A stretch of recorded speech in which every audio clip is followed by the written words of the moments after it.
Now, he is the former governor of the economic hub of Nigeria, Lagos. And I was speaking to the same friend of mine that I was speaking to.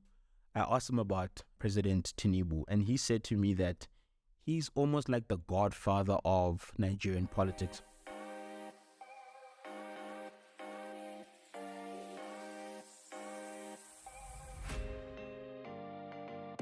Welcome to the Touchpoint with Mandla Makubela. In this podcast, we sit and break down organizations, how they built and how they ran. In an ever-changing world, it is important to build bridges and connect the dots. I'm excited to sit with guests from multiple industries and backgrounds. So let's build the bridges and let's connect the dots.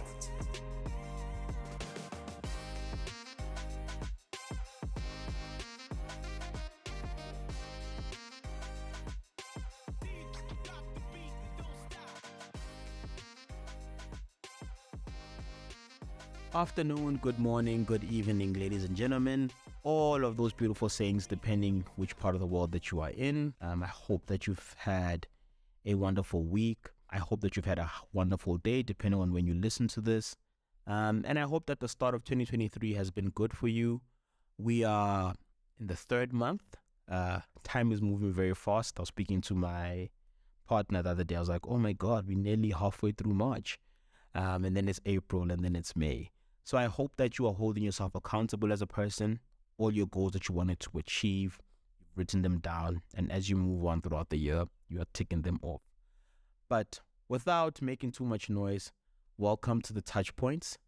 Welcome to the General Splash. And on this podcast, we speak of a number of different things coming from current affairs, the world of business, the world of politics, and basically creating an insightful conversation with you guys and continuing to connect the dots. Now, on today's episode, we're going to be speaking about a couple of interesting stuff. We're going to look at South African business, a bit of American business, look at global politics, come back home and analyze what's happening across the world and across the country. We're going to look at Standard Bank, what they're doing and how they've performed well on their side. The recent acquisition of Distell by the Heineken Group, it's a big one. Mulilo Energy, which is a renewable energy business in South Africa. They've also been recently acquired or in the process of being acquired. Silicon Valley Bank, this dropped last night. The date today is 11th of March, and the story dropped last night on the 10th on the 9th. So I was literally reading this about an hour ago. Very interesting. We're then going to jump onto some politics, look at what's happening in Nigeria. They've just had presidential election, and I think they're still in the process. They're just closing up a couple of stuff, I would assume, from governors on regional and local levels. We're also going to look at South African politics. I was speaking to a couple of my friends saying that election campaigning has started. I'm going to touch on a few stuff around there. And then at the end of the podcast of every episode, I like to speak of something that's close to my heart, something that's interesting, something that's insightful, that's away from the current affairs in the business, but something that is close to my heart or something that's pressing and has been sitting with me. But without further ado and without wasting too much time, let's kick into it.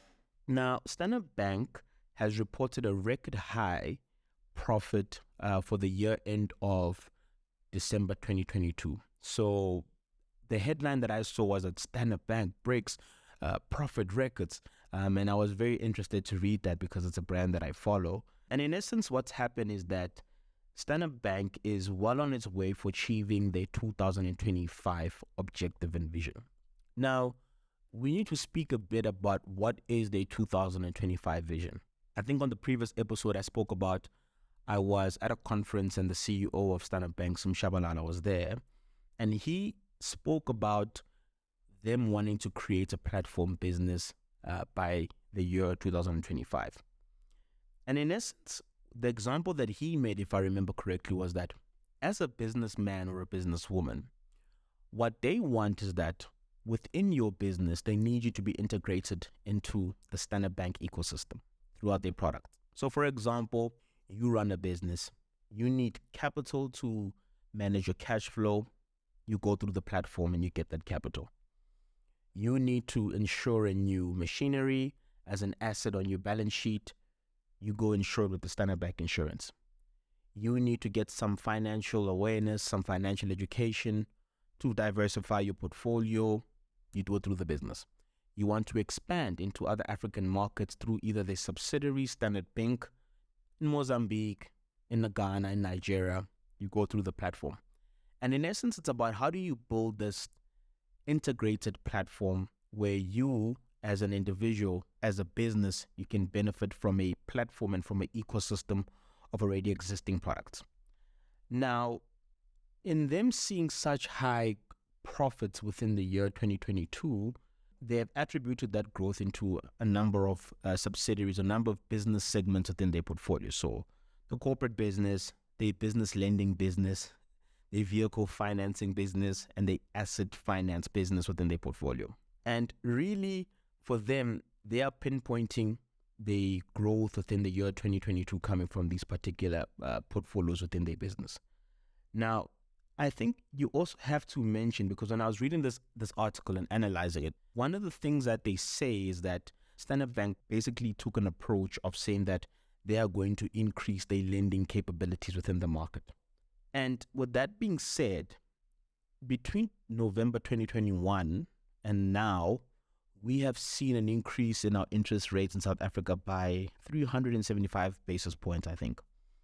So I would imagine that there was a strategy in 2020 when interest rates were dropped drastically to sort of mitigate the economic conditions because of the pandemic. And they must have said that, well, the ripple effect of, releasing and dropping interest rates on a domestic level, on a global level, ultimately what will happen is that those interest rates are going to inevitably have to go up. But they've got economists and they've got analysts that could have modeled this and seen this. So take the approach of increasing your lending rate into the market, and ultimately, once those interest rates go up, you're basically going to benefit from how much your customers are paying on servicing those loans. Now, this is very, very interesting, and I think it was a smart strategy, and they got ahead, and they're basically seeing the rewards. And part of the rewards is that they have recorded a pre-provision profit of about 26% increase to, let's say, about 60 billion rand. Now, I think pre-provision profits, it's profits before considering bad debtors. I just want to be, I stand under correction on that. But nonetheless, the pre-provision profits have increased by about 26%, which is a very, very good number. And in essence, also what has happened is that the loans and advances, the book that holds loans and advances, grew by 9% to about 1.4 trillion rand. So just with that, it speaks back to what I was saying in the context of they took advantage of interest rates that were low, knowing that people are going to take more debt for business, for personal, they're going to take more debt. But ultimately, when those interest rates increase like they have between, let's say, November 2021 to now, like I mentioned, by 375 basis points, they knew that the repayments are going to be beautiful and they're going to see great profits on that. So that's what's happening with Standard Bank. Congratulations to Mr. Sim Shabalala. What a wonderful man. I had a brief conversation with him. Very smart, very intelligent. And I give him props on the decisive and the wild leadership that he has at Standard Bank. Now, jumping into Heineken, also something that's very interesting. So this week, the Competition Tribunal approved the acquisition of Heineken into the Distell Group. Now, imagine that. Heineken is buying Distell Group. They're buying their controlling share. And the deal was about 3 or 2 billion euros, which comes up to about 47 billion rand, which is a good deal. Now, what happened was that Heineken actually put out the intention of acquiring the Distell Group in November last year. And at that time, I was still working for one of the companies that analyze market trends within the FMCG business. And one of the things that we were speaking about at the time was, oh my God, if this acquisition happens, this is going to be a big move for the Heineken Group. And that was the rumor, the intentions at the time in November 2021. And finally, we've seen it come to life. And it's not only, so they're not only just buying Distell, they're also buying the Namibian Brews Limited, which is the beer beverage company within Namibia. Now, the intention of this acquisition by, I think it's the executive chairman of the board, I stand under correction. His name is Dolf van der Brink, I think. Dolf van der Brink. He was saying that the intention of this acquisition is to ultimately create a regional champion and superhouse within the beverage industry, within the segment of alcohol. And basically by bringing in Heineken, Distell, and the Namibian Limited Brews, and basically creating this regional superhouse with the intention of servicing the region, so Southern Africa, and ultimately expanding across into the continent. Now, the acquisition in it will look into a new business being created called Newco. So the spelling is NEWCO. And in essence, what they're going to do is that they're going to split the business into two business units, wines and spirits. And within that product range is going to be products like Amarula, Hunter's Dry, Durban Vale, and then Niederbag. I've never seen that. I think it's a Namibian brand, and Heineken.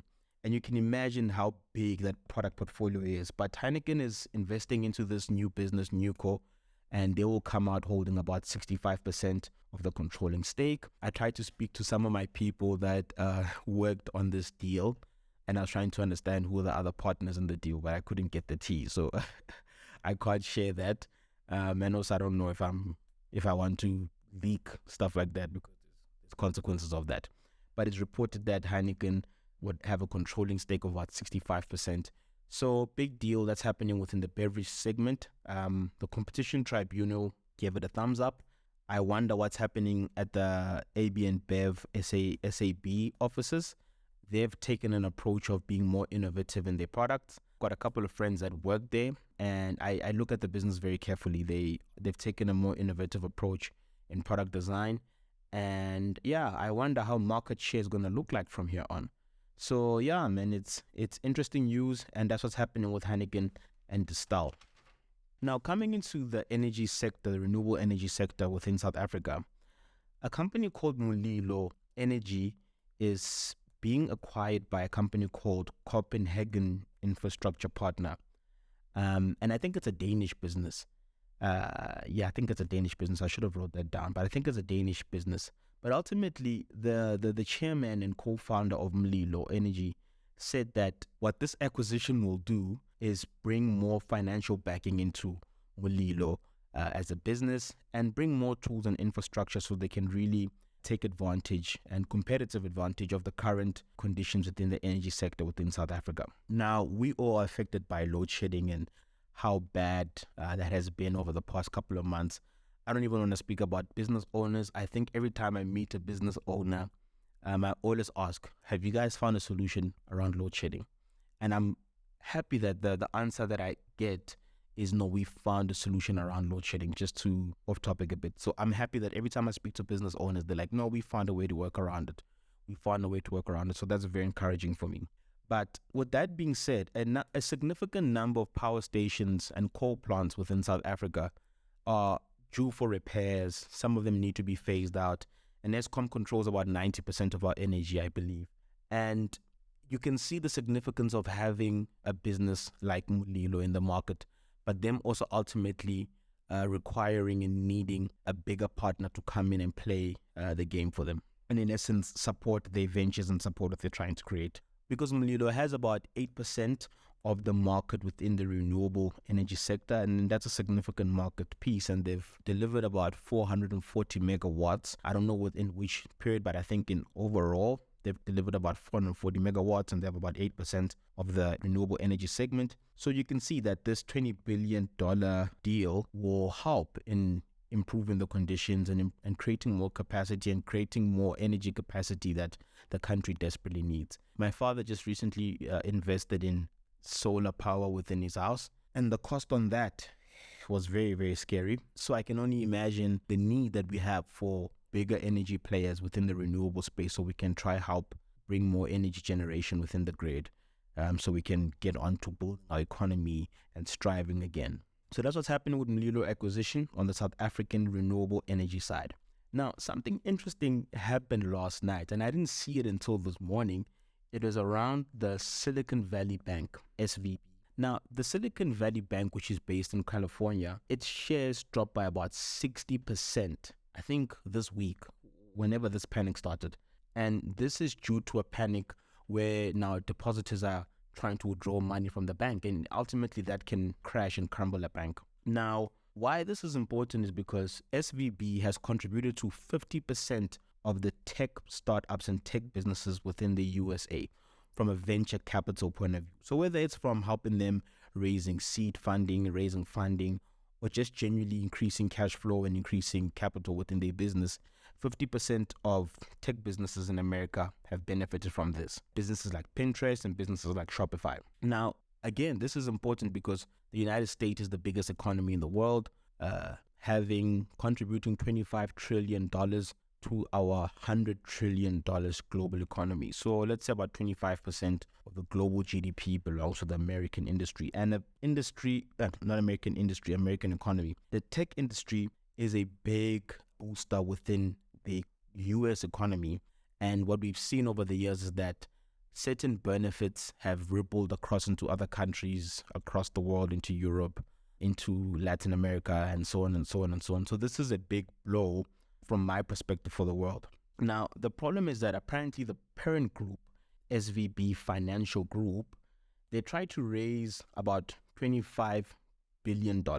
And they're trying to raise about $25 billion by selling some of their securities. And in the process of them selling their securities, they lost about $1.8 billion. So I'm not sure of the sequences because there's not a lot of information on this.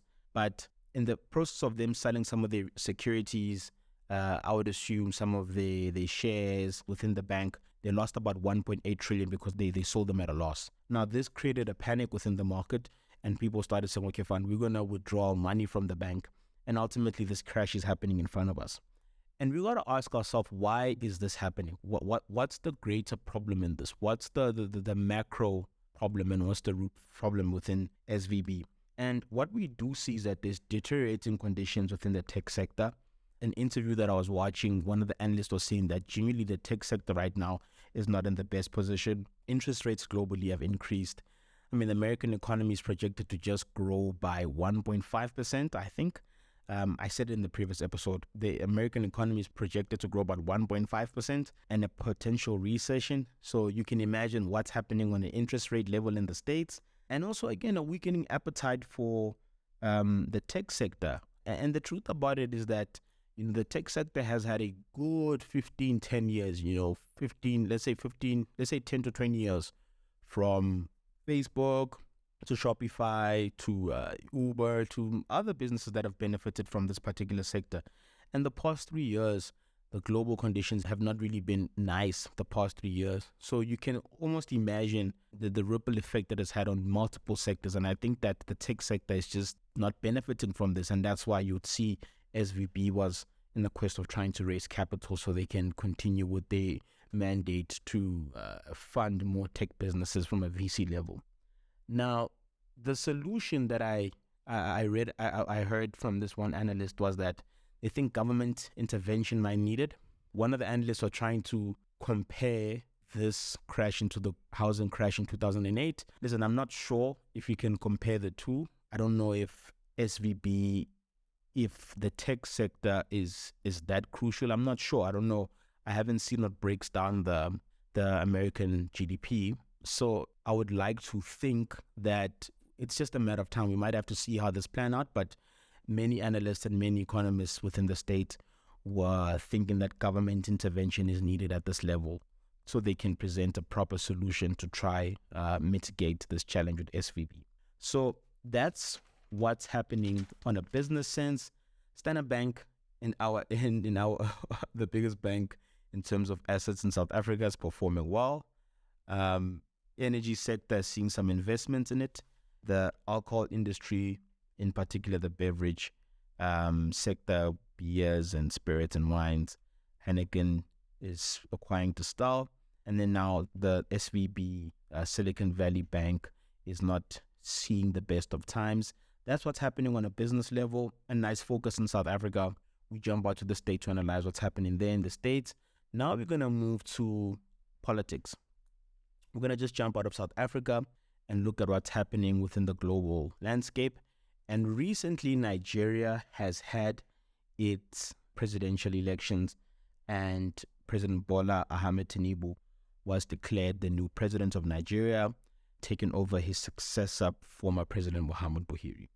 Now, I was watching an interview by I don't know by who, but the person that was being interviewed was the director of the the Center for Democracy and Development in Nigeria. And in essence, what she was saying, I think her name was Idiyat Hassin or something like that, but her surname had an H. And in essence, what she was saying was that the 2023 elections had many challenges. And she said that she was pained by the fact that the election mood in Nigeria was so wonderful when this season came. And I mean, I remember I watched one of my favorite YouTubers, Teo, and he even spoke of the importance of elections. So even from South Africa, I could see the mood from some of my friends, from people that are in Nigeria, from just looking at some of the people I follow also in Nigeria. I could see the mood was there for elections. But she said that the elections presented a challenge because of voter intimidation. There were certain insurgents of violence and, in essence, also low turnout. So the stat that I read was that out of Nigeria's 216 million population, only 24 million people went to go vote. And that's extreme low voter turnout. And ultimately, because of these conditions, this will sway the election outcomes. Now, I also saw in a recent article that I was reading that the opposition leaders from the different parties, they were going to go to the court in Nigeria to go and dispute the elections. I do know that President Bola Ahmed Tinubu comes from the same party as former President Muhammad Buhari, and I think it's the People something. I think the name of the party is People something. And the opposition saying that they want to go challenge these elections so the court can rule them out. So interesting watching it very carefully, what's happening there. But the one thing that I wanted to speak about is who is President Bola Ahmed Tinubu. Now, he is the former governor of the economic hub of Nigeria, Lagos. And I was speaking to the same friend of mine that I was speaking to. I asked him about President Tinubu, and he said to me that he's almost like the godfather of Nigerian politics, in the sense that a lot of Nigerian politicians have been groomed and mentored by him, and he's got a lot of political respect within the Nigerian political circles.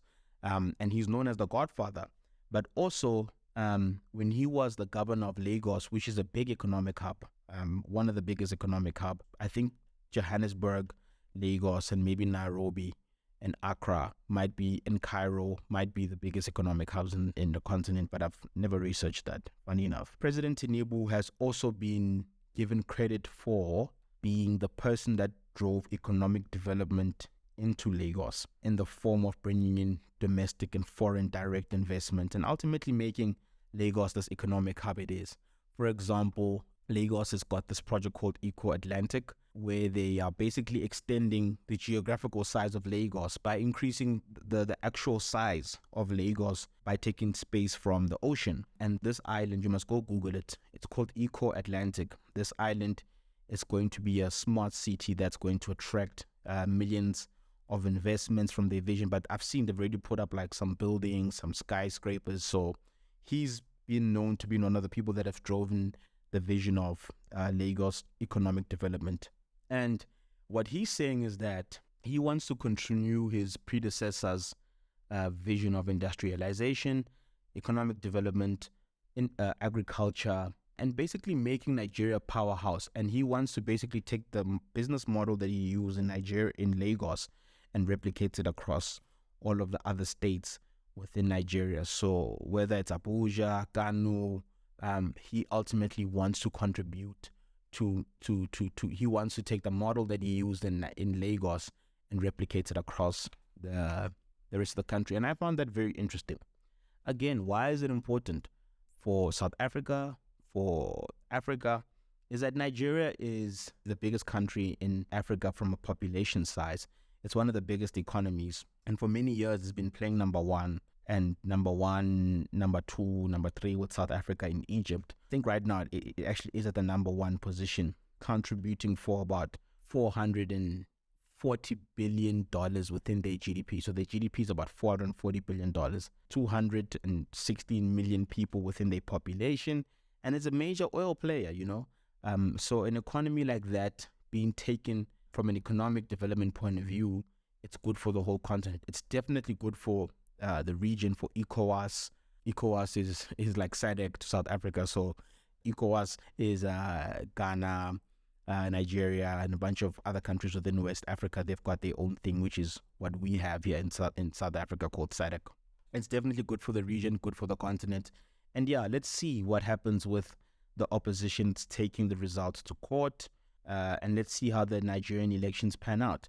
But President Bola Ahmed Tinubu was announced by multiple sources as the new official president of Nigeria. Now, since we have spoke about global politics, we want to bring it back home just a bit. And I follow politics in South Africa quite closely. And I was thinking when I was writing this episode, what is the one thing that I want to speak about? I want to speak about cabinet reshuffle. I think a lot of us, through our radio stations, through our TV shows, through, social media, we've got opinions on cabinet shuffles. We've seen it. Do I want to speak about the budget speech? It's a bit late right now. We know that there's the Minister of Electricity, so I don't want to speak about the State of the Nation because that was the big thing. I wanted to speak about election campaigning and that South Africa has officially entered into 2024 election campaigning. And I sit on the news. I watch the news, right? From Newsroom Africa, and I mean South African news. So from Newsroom Africa, ENCA, I follow Crowley, I follow Tidi Maticha, I follow JJ Tabani, I follow the people at the Daily Maverick. And nobody has spoken about election has started. Well, let me say, I haven't seen anybody speak about election campaign starting, but it actually has started. And I just wanted to bring that out to South Africans. I was driving with my partner, and I nearly hit a pothole like everybody, but swerving skills, Michael Schumacher with it. I was able to swerve out the way and save a tire of Bide. And then I looked at this pothole in my side mirror, and this pothole was written ANC. Like the pothole was spray painted. There was a circle around it, and then it was spray painted ANC with the circle around it. Now, I live in Johannesburg, so I don't know if people in Cape Town, in KZN, or people have seen this, but I live in Johannesburg, in the north of Johannesburg, and I saw this pothole, and I was like, okay, fine, this is part of elections campaigning. It's from the opposition parties. I don't know who, but I would believe it's from the oppositions. I don't see that coming from the ANC themselves. But I also felt that it's a bit petty, it's petty politics. And I wonder and I fear about this because South Africa is entering coalition politics. Our democracy is maturing enough for coalition politics. And I fear that if politicians are going to the extent of wanting to label this pothole as an ANC pothole, and knowing that in Johannesburg there's been different governments, we've had a mayor from the ANC in the last 5 years. We had a mayor from the ANC, we had a mayor from the DA, then the ANC again, then the DA again, and then we have a mayor from Al Jamaa. So we had a DA-led coalition. So it's a lot, and it to me it felt like petty politics, and I wonder if that's the same attitude that's taken when it's time to discuss coalition governments. And it is. I think it is. I think it is, and it was a very distasteful moment for me when I saw that thing. Another thing that I've seen is that, so the DA a couple of weeks marched to Luthuli House. I think it was about the whole load shedding thing. So the DA marched to Luthuli House. Yes, in their political tone and their political speaking, they will say it as, no, we are marching for electricity and all of that. But really, this is political campaigning because I've never seen a DA. Well, I've never seen a DA host a march, actually. But I've never seen such numbers within the DA. So for me, it's like, okay, fine. This is campaigning, it's starting, and they pulled out big numbers, and the DA has big support thought for them as that type of political campaigning. The EFF has also started a cleanup campaign. I think it's called Andris Tatani, something like that. Cleaning up campaign where they're going across the country on weekends and cleaning up in different spaces, and I guess just being visible. But also the EFF has a national shutdown that they're planning on the 20th of March. I'm not going to comment my feelings on that, but they have a national shutdown march that they have on the 20th of March. That is another campaign. Action SA is out building branches in Limpopo. I've seen on social media from some of the people I follow from Action SA, and it looks like their approach is to really go for the rural voter. And they've taken Limpopo so serious, trying to build branches in Limpopo. I was watching Biz News. Disclaimer, Biz News is one of my favorite platforms where I get a lot of my information from. I'm a big fan of it. And they had Helen Ziller, they had Herman Mashaba and Gayton McKenzie speaking. And Gayton McKenzie was speaking of, their campaign, their 100 days campaign in Beaufort West of getting rid of bucket system toilets. And he mentioned something interesting also, Gayton McKenzie over there. He said that in Beaufort West, what he did, he went to Transnet. They have a couple of buildings within Beaufort West, Transnet, the state-owned enterprise. And he got Transnet to give him 3 buildings for 3 years, a couple of buildings for 3 years. And what he did is that he then went to the business owners within Beaufort West and said, guys, move your operations into these buildings that I've managed to get for the next 3 years. And he wanted to formalize those business and give them an opportunity to operate from serious holdings and serious business premises. And that's a form of campaigning on top of the 100 days campaign. And the point I was just trying to make with this is that we can see like the political parties in the country have started their campaigning season. What I do hope is that South Africans are engaging in this. Whoever you vote for, vote for that. That's your democratic right. But I really do hope that South Africans are watching closely, they're engaging, they're watching the campaigns. The ANC had the Letsema campaign from last year with President Ramaphosa being the face of it. I think it was Letsema campaign, but there was a picture of President Ramaphosa where he was paving the road. So that was part of the campaign, and it's continuing and it's continuing. My only wish is that I wish at times I wasn't confined in Johannesburg so I could see, because you won't see all of the stuff on social media, on TV. So I could be more exposed to what's happening in election campaigns within other provinces, within other urban areas, within the rural parts of South Africa, and really just analyze it, and create a nice feedback session at the end of our 2024 elections, and maybe, do a podcast or do a report on it.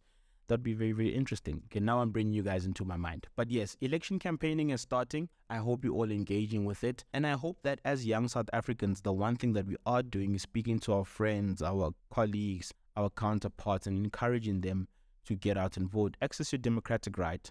As a South African, many people fought for our democracy. Many people passed away for our democracy. Many people worked in our democracy. We have a very painful history as a country. And I think that exercising your democratic rights and voting is so crucial. So I hope as young people, we're speaking about this in our circles. And I know personally, I am going to be a campaigner for voting, not for a particular political party because I'm not a politician.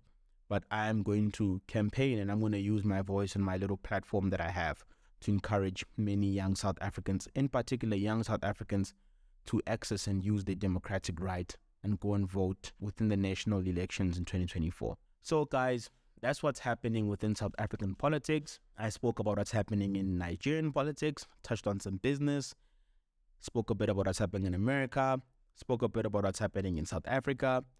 And at this part of the segment, this is when I speak of something that's totally unrelated to current affairs, politics, and business. And, I speak about something that's close to me. Maybe something fun. It may not be something fun.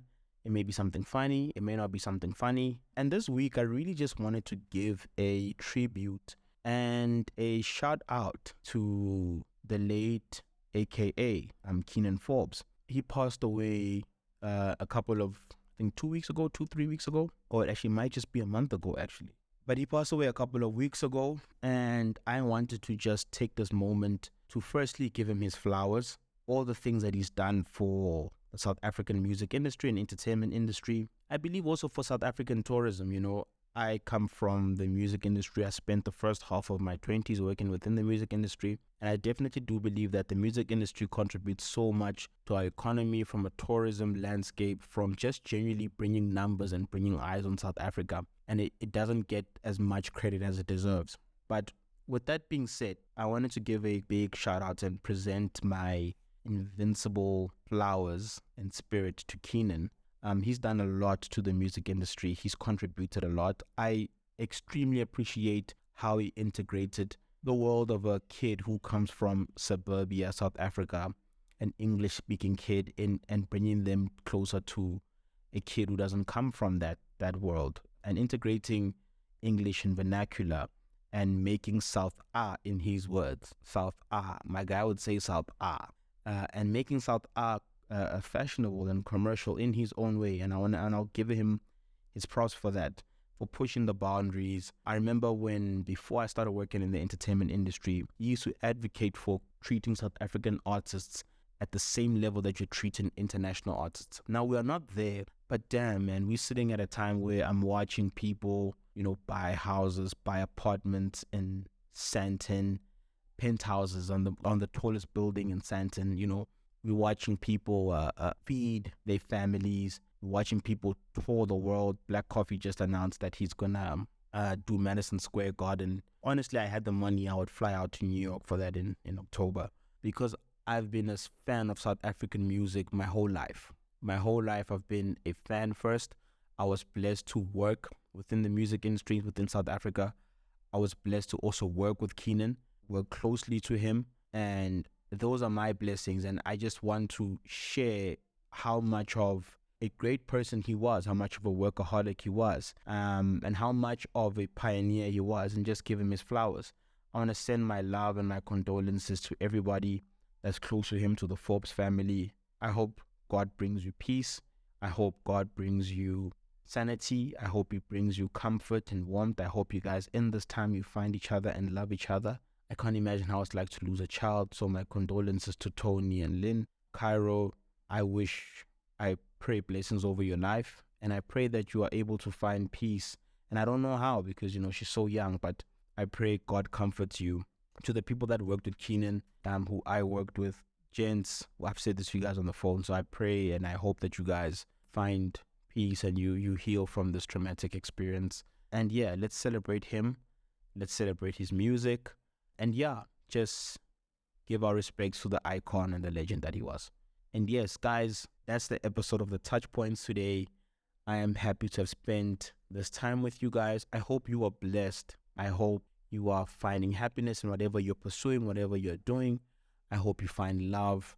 I hope you find comfort in your family. I hope you find happiness. And I hope that you're just, connecting the dots and consuming all the information and trying to make sense of what's happening in this world that we're doing. I told you guys that my job is to just give you guys puzzle pieces, and it's for you guys to integrate them and put them together and make sense of what's happening in the world.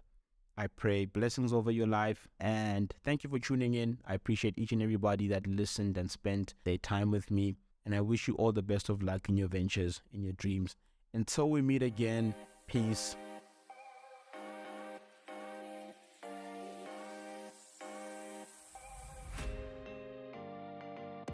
Welcome to the Touchpoint with Mandla Makubela. In this podcast, we sit and break down organizations, how they built and how they ran. In an ever-changing world, it is important to build bridges and connect the dots. I'm excited to sit with guests from multiple industries and backgrounds. so let's build the bridges and let's connect the dots.